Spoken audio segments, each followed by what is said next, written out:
Hello WhatsApp guys, welcome to two brothers gamers. আবারও একটা নতুন ভিডিও নিয়ে হাজির হলাম আপনাদের সামনে। তো একটা জিনিস নিয়ে আমি খুবই দুঃখিত, কারণ আমি আমার আগের ভিডিওতে বলেছিলাম যে অ্যান্ড্রয়েডের জন্য একটি প্রক্সি সার্ভার নিয়ে আসব, আর প্রক্সি সার্ভারটা আপনাদেরকে দিতে পারিনি। আমার ফ্যামিলি কিছু ইস্যু আছে, তার জন্য অ্যান্ড্রয়েড ইউজারদের চিন্তা করার দরকার নেই, কারণ পরের ভিডিওতেই তাদের জন্য প্রক্সি সার্ভার নিয়ে আসবো। তো বেশি কথা না বাড়িয়ে মেন টপিকে আসি। তো টাইটেল দেখে বুঝেই গিয়েছেন যে এই ভিডিওটা iOS ইউজারদের জন্য। তো ভিডিও সম্পূর্ণভাবে দেখেন, একটু স্কিপ করবেন না। স্কিপ করলে ভিডিওর কিছুই বুঝতে পারবেন না। তো ভিডিও শুরু করা যাক। এই প্রক্সি সার্ভারটার জন্য আলাদা কোনো ফাইল ডাউনলোড করতে হবে না, তো চিন্তার কোনো কারণ নেই।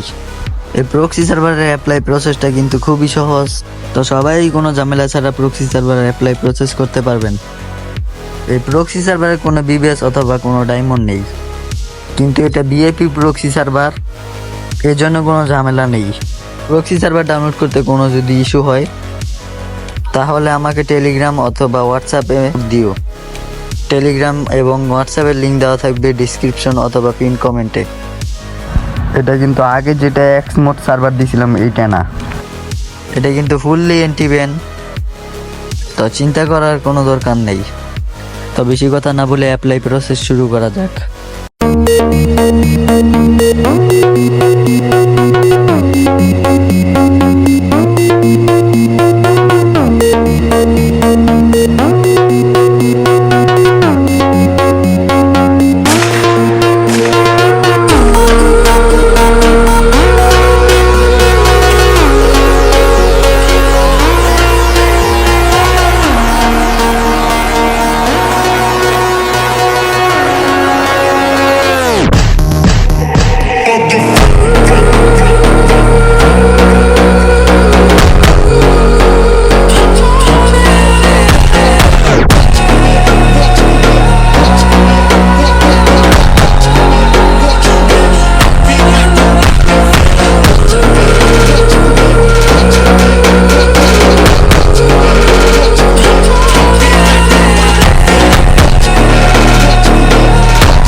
আপনারা কি প্রক্সি সার্ভারের অ্যাপ্লাই প্রসেসটা বুঝতে পেরেছেন?